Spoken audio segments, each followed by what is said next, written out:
दोस्तों मैं सोमेश ठाकुर आपको लेकर आया हूँ छत्तीसगढ़ के आलोर गांव पे, जो फरस गांव के पास में है। और आप लोगों को जानकारी होगा कि यहाँ पर आलोर गांव में लिंगेश्वरी माता का मंदिर है, जो गुफा के रूप में है। और यहाँ पर साल में एक बार मंदिर का गुफा खुलता है। और देख सकते हैं यहाँ पर जो ककड़ी, जो भोग के रूप में ककड़ी, जो निसंतान लोग होते हैं वो यहाँ पर आते हैं और अपने अपने जो मन्नत होती है वो मांगते हैं। और यहाँ पर देख सकते हैं आप, ये गुफा है जो इस पहाड़ी क्षेत्र में एक जगह एक चट्टान है, गुफा है। यहाँ पर लिंगेश्वरी माता का अंदर मंदिर, लिंगेश्वरी माता का मंदिर है, गुफा है, देख सकते हैं। और खुलने वाला है 18 तारीख को, 18 सितंबर दिन बुधवार को, ये 2024 में खुलेगा। और यहाँ का आने का समय क्या है, जैसे एक दिन पहले शाम को, शाम से आ जाते हैं, यहाँ भीड़ लगा रहता है।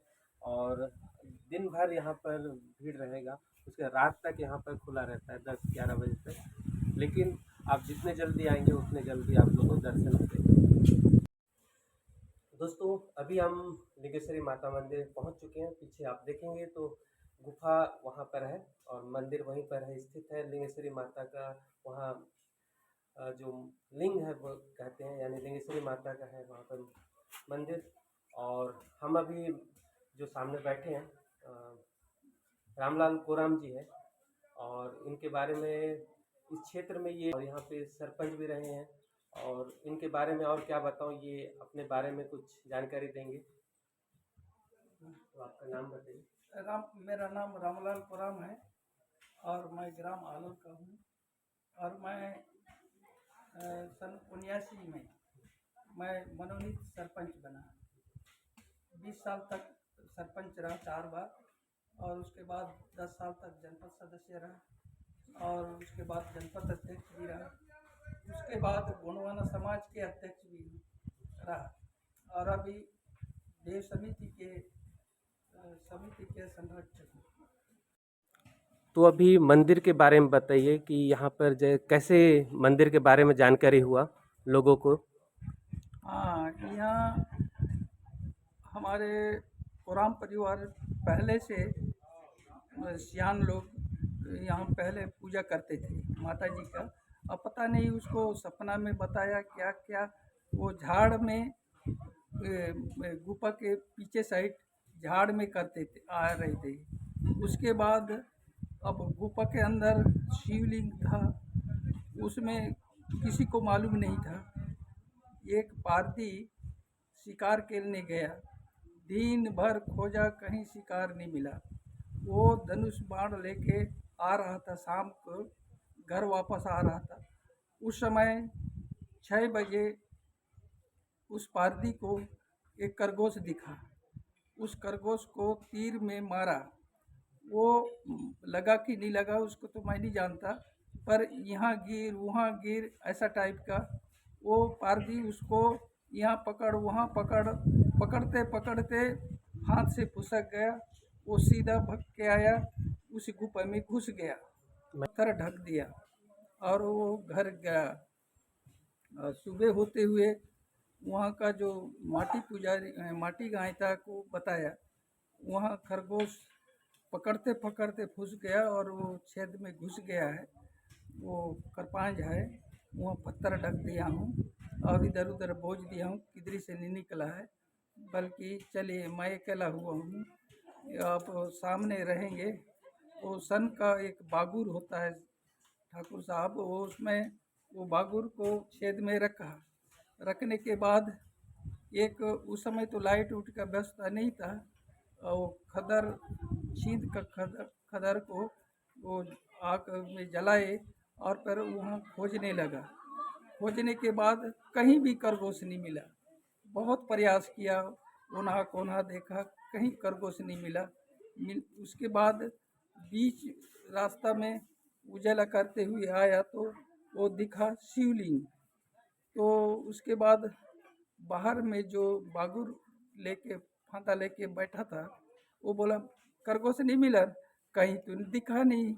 बहुत प्रयास किया लेकिन यहाँ एक चीज़ दिखा मैंने मिला है। क्या चीज़ है? तो बड़ा देखने के लायक है। क्या चीज़ है?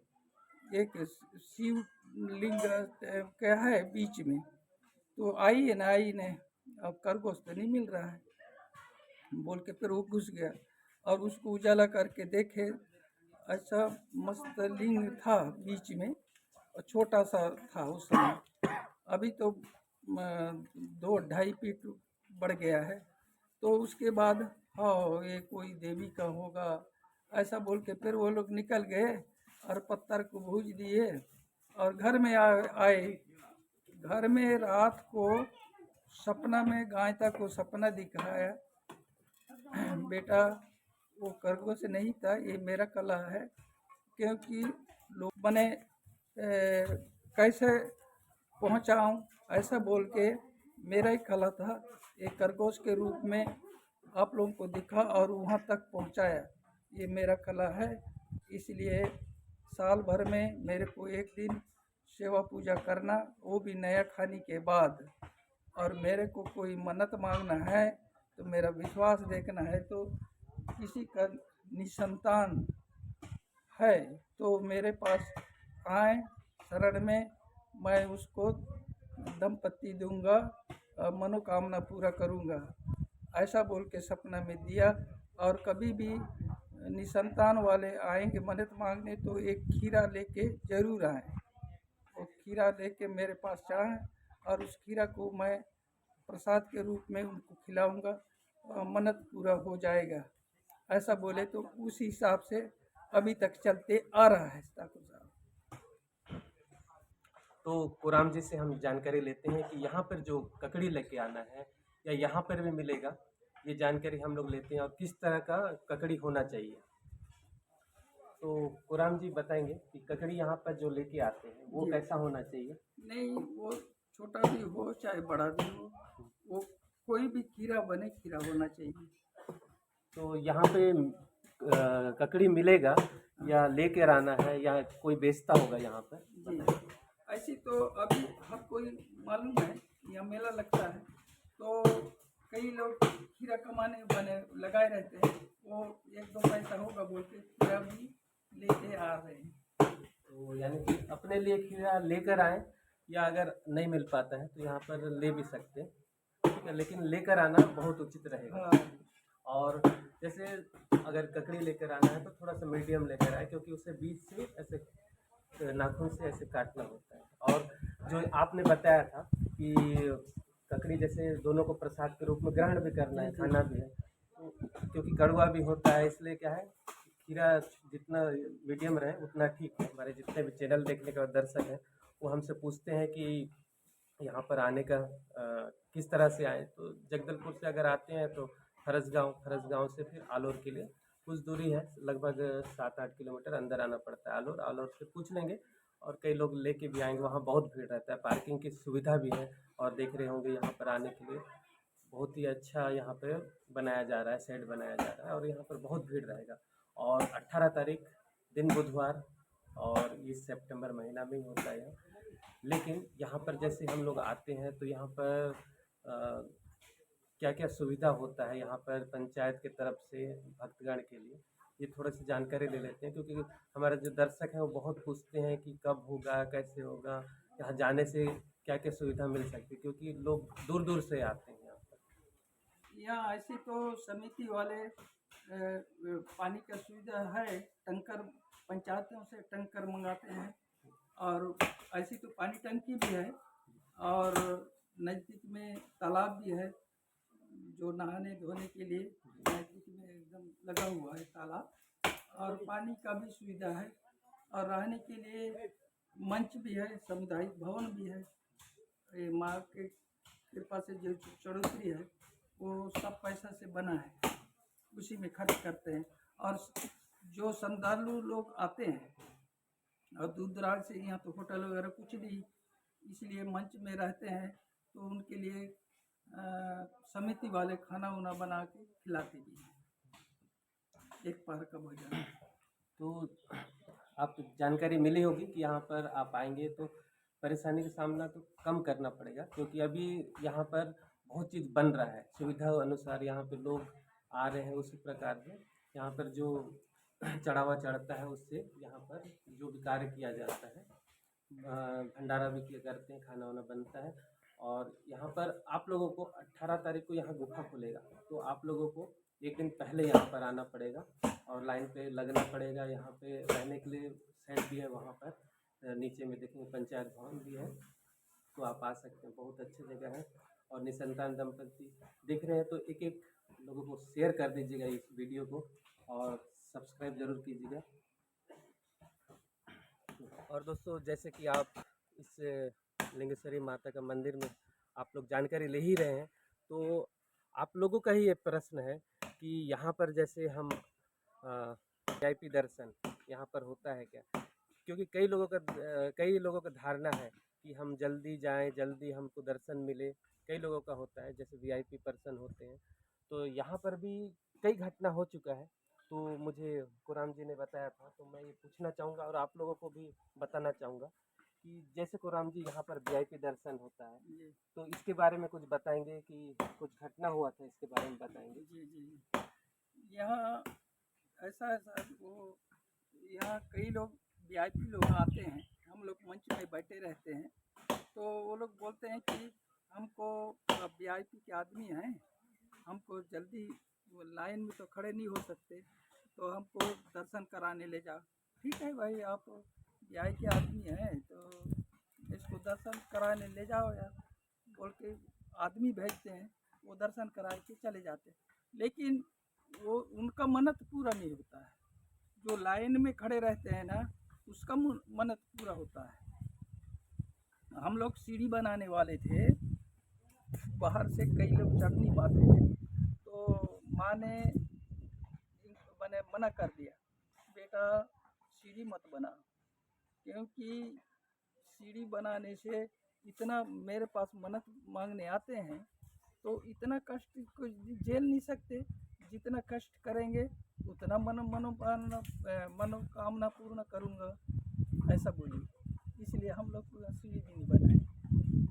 जैसे आपने बताया था कि यहाँ पे कोई महिला थी जो वीआईपी थी, वो आई और ऐसा कुछ बताया था। हाँ, वो रायपुर से आई थी एक महिला। वो बोले कि मैं वीआईपी का मैं आदमी हूँ, ऐसी बोले। चलो ठीक है, उसको पहुँचाने बोले। वो दर्शन करके चली गई, उसका मन्नत पूरा नहीं हुआ। फिर उसके बाद दूसरा साल फिर आई, तो मेरा मन्नत पूरा नहीं हुआ है भैया, फिर इस साल फिर ले जाने बोलो, और फिर ले जाने बोले हम लोग। तो उसके बाद भी उसका मन्नत पूरा नहीं हुआ। उनके साथ के जो कई लोग आए, वो लाइन में थे, उसका मन्नत पूरा हुआ।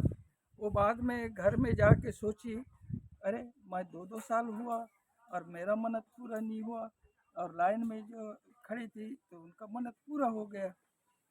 वो बोल के वो मैं बहुत सोची भैया, और बाद में नहीं, हम उसका नियम को तोड़ के मैं डायरेक्ट गई, इसलिए मेरा मन्नत पूरा नहीं हुआ, ऐसा बोल के ठान ली। और फिर वो तीसरा साल आके फिर लाइन में खड़ी हुई, और हे माता रानी, मैं बहुत कुछ गलती की, मेरे को क्षमा करना माता रानी, मेरा मन्नत पूरा होना चाहिए, मैं आपका नियम को तोड़ के मैं डायरेक्ट गई, इसलिए मेरा मन्नत पूरा नहीं हुआ, इसलिए मैं क्षमा करना माँ, आप मेरे मन्नत पूरा होना चाहिए, बोल के लाइन में ही खड़े थे। और उसके बाद उसका मन्नत पूरा हुआ। फिर मन्नत पूरा हुआ, पर एक जोड़ी पायल बोली थी, मैं चढ़ा दूंगी बोली। फिर उसके बाद चौथा साल में आया, और फिर हम लोगों को दिखाई कि मैं माँ को ये पायल बोली हूँ और मेरा मन्नत पूरा हो गया भैया। लेकिन भगवान जो है, किसी का छोटा ना कोई बड़ा, सबके लिए बराबर, वही बताई तब हम लोग जाने। ऐसा है माँ का कृपा। तो दोस्तों, आप लोगों ने देखा यहाँ पे बहुत सारी कथाएं हैं जो यहाँ के लोग ही बता सकते हैं, और हम इनसे मिले, बहुत ही अच्छा लगा मुझे, क्योंकि ये मेरी दूसरी मुलाकात है।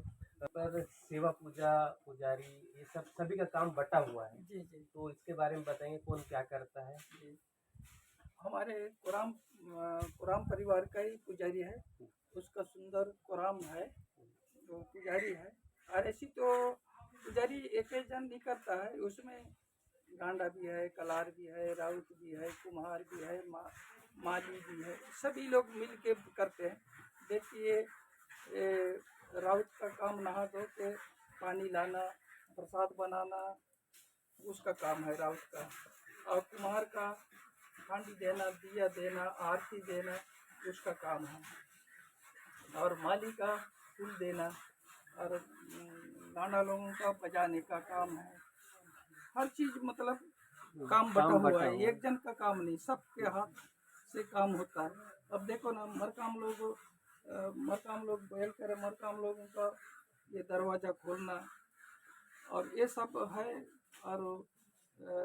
और मरकाम है उन लोगों का, हमारे कोराम परिवार में तो पुजारी है, और उसके बाद मरकाम लोग, नेताम लोग, सभी लोगों का काम बटा हुआ है, सबका काम यहाँ होता है, सबसे सहयोग होता है।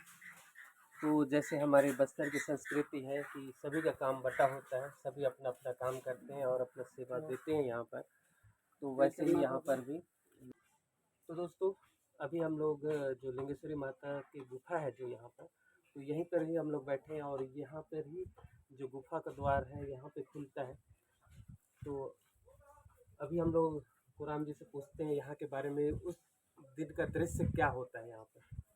तो कुराम जी बताएंगे यहाँ पर जो मंदिर का द्वार है, गुफा का द्वार है, यहाँ खुलेगा और कहाँ पे दर्शन होगा या पहले क्या होता था, यहाँ पे बताएंगे। यहाँ ठाकुर साहब पहले समिति वाले 4 बजे पुजारी के साथ आते हैं और पहले झाड़ में वहाँ गड़ी पोती दे के नीचे में करते हैं पूजा।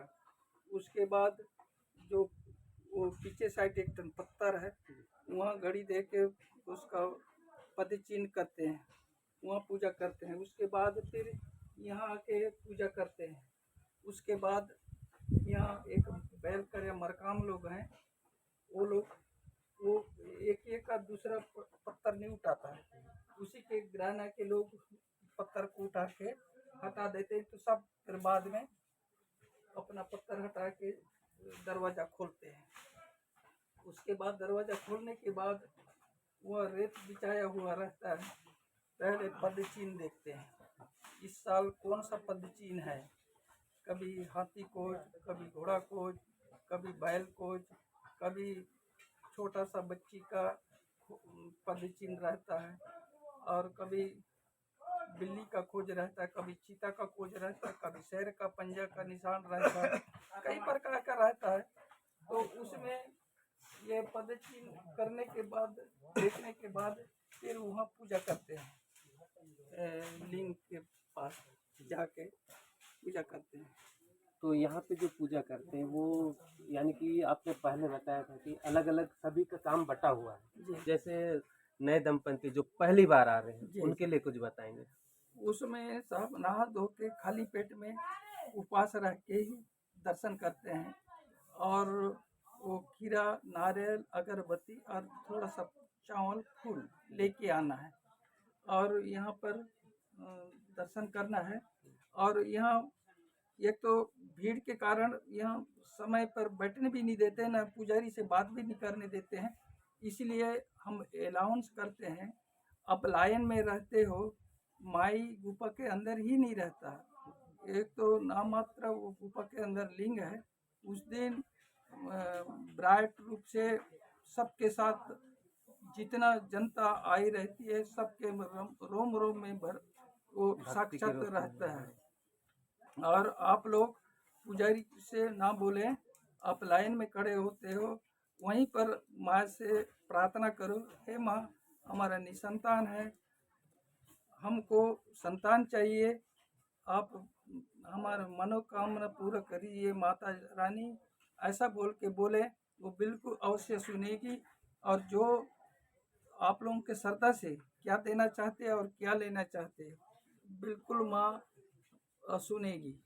क्योंकि अभी निसंतान के बारे में आते थे, अभी तो धंधा पानी के लिए, अभी कोई कोर्ट कचहरी के लिए वे आते हैं, कोई लड़की नहीं मिलता है तो लड़की के लिए आते हैं, लड़की लोग लड़का के लिए आते हैं, कई धंधा पानी कितना ही नौकरी के लिए आते हैं, पढ़ाई लिखाई के लिए आते हैं। कितना ही हर सबका मनोकामना होता है। ये जानकारी भी ले लेते हैं। आप लोगों का प्रश्न था कि जैसे किसी का मन्नत पूरा हो जाता है, तो यहाँ पर फिर से लाइन लगाना पड़ेगा या समिति से मिलना रहेगा या क्या लेके आना पड़ेगा, वो जानकारी ले लेते हैं। नहीं, उसमें लाइन तो लगाना नहीं पड़ता है। जो मन्नत पूरा वो मंच में आना पड़ता है। हमारा मन्नत पूरा हो गया बोल के बताने से वो क्या वो थोड़ा पंजीयन करना पड़ता है, रजिस्टर में लिखना पड़ता है। क्योंकि हमको हर साल कितना मन्नत मांगने वाले इस साल जोड़ आए थे और मन्नत पूरा कितना हुआ वो हम उस आंकड़ा को लिखना पड़ता है और पेपर में देना है पड़ता है कि इस साल इतना जोड़ मन्नत मांगने वालों का और मन्नत पूर्ण वाले का इतना जोड़, ऐसा बताना पड़ता है। और भाई साहब ये भी है, और मन्नत पूर्ण होने के बाद दर्शन करने नहीं आने से ना माँ जी ने खुद उसके घर में चली जाती है, बेटा मैं आपने मन्नत मांगी लेकिन मैं अपना तरफ से मन्नत पूर्ण किया, लेकिन मेरे यहाँ दर्शन करने भी नहीं आए बेटा, मैं आपको याद दिलाने आई हूँ बेटा।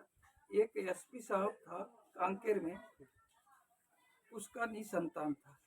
वो कहीं पेपर में देखा, फिर आया और मन्नत मांगा, उसका मन्नत पूरा हुआ। लड़का 6 और वो 6-7 साल हो गया, दर्शन करने भी नहीं लाए।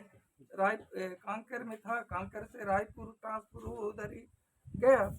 तो वो एसपी साहब को सपना में गई, वो सोया था और दरवाजा में खड़ी हुई, बकायदा सफ़ेद साड़ी पहन के अपना गई, कहाँ बेटा बेटा बोल के।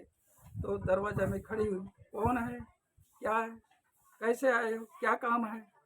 एसपी साहब बोले सपना में, नहीं बेटा मैं आलोर से आई हूँ बेटा, आप मेरे पास मन्नत मांगने गए थे ना बेटा, आपका मन्नत पूरा कर दिया बेटा, लेकिन भूल गए बेटा आप, इसलिए मैं याद दिलाने आई हूँ बेटा आपके पास, ऐसा बोल के वो गायब हो गई।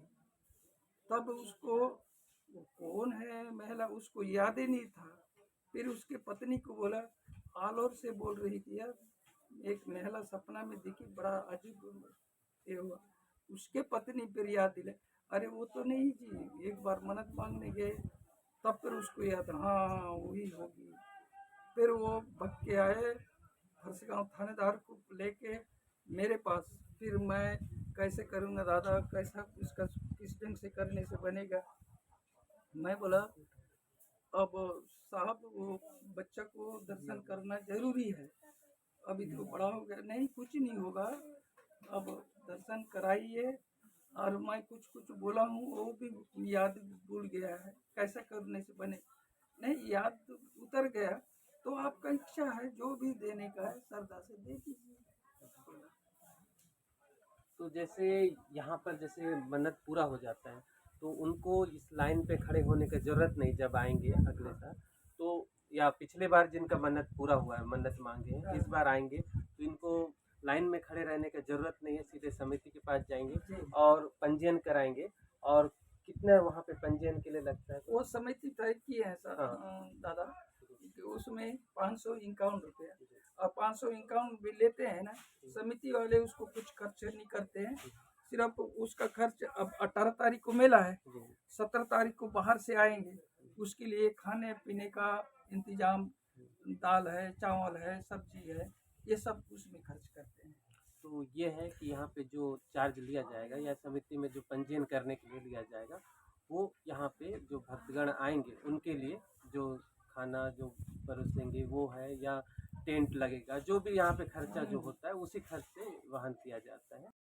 और और दोस्तों, आप लोगों को इस वीडियो के माध्यम से जो हमारे साथ कोराम जी है और क्या नेतम जी हैं, तो इनके साथ इस वीडियो पर आगे आप लोगों को जानकारी मिलते रहेगा। और हमारे वीडियो को आप लोग शेयर कीजिएगा, हमारे चैनल को सब्सक्राइब कीजिएगा, अपने दोस्तों मित्रों के पास सेंड कीजिएगा, ताकि आपको भी यानी कि यहाँ की जानकारी मिले, लोगों को भी यहाँ की जानकारी मिले और आपकी भी मन्नत पूरी हो। तो फिर मिलेंगे, तब तक के लिए जय जोहार, जय बस्तर, जय छत्तीसगढ़। फिर मिलेंगे।